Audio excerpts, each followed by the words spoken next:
Good morning to all. আশা করি প্রত্যেকে ভালো আছেন। আজকে সপ্তাহের প্রথম দিন। ওকে, আজকে অফিস যাওয়ার দিন। সবাই হয়তো রেডি হচ্ছেন এই সময়। চলুন একটুখানি ইংরেজি নিয়ে আলোচনা করা যাক। হ্যাঁ, প্রথম সেন্টেন্সটা লিখেছি কি, গাছ কেটো না। ওকে, কী হবে ইংরেজিটি? Don't cut the trees.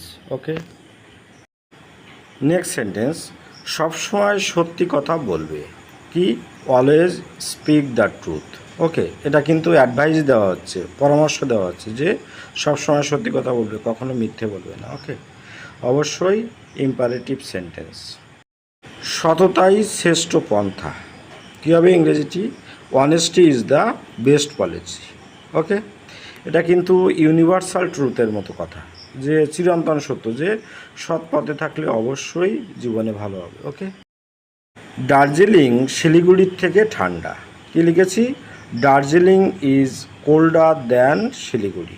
ওকে, এটা কিন্তু ডিগ্রি চেঞ্জের মধ্যে পড়ে। আর এটা অবশ্যই, যেহেতু সেন্টেন্সের মধ্যে দ্যান ইউজ করা হয়েছে, দুটোর মধ্যে তুলনা করা হচ্ছে, এটা অবশ্যই কম্পারেটিভ ডিগ্রি। ওকে, শহরে ডেঙ্গু ছড়িয়ে পড়েছে। কি লিখেছি? Dengue spread in the city. ব্র্যাকেটে লিখেছি ব্রেকস আউট।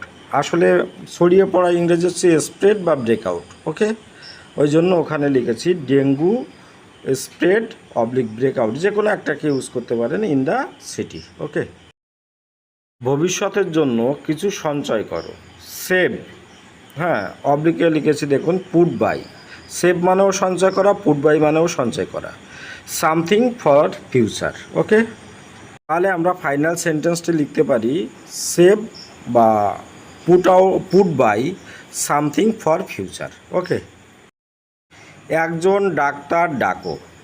কি লিখেছি ইংরেজিটি? সামন এ ডক্টর।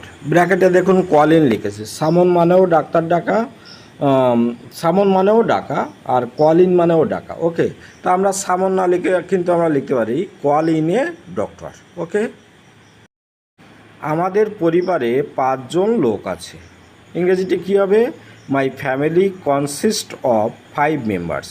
ওকে, এখানে থাকা অর্থে কী হবে? ইংরেজিটি হয়েছে কনসিস্ট অফ। ওকে, আমার বন্ধু ফ্রি ফায়ার খেলা ছেড়ে দিয়েছে।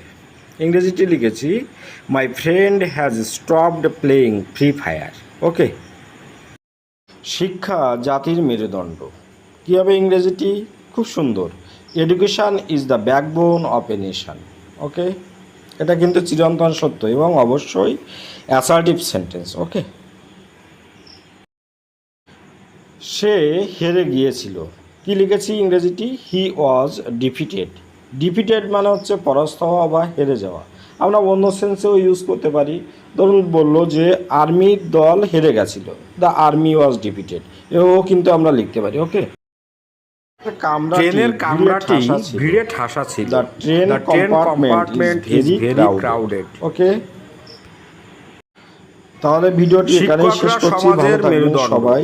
The teachers are the backbone of the society.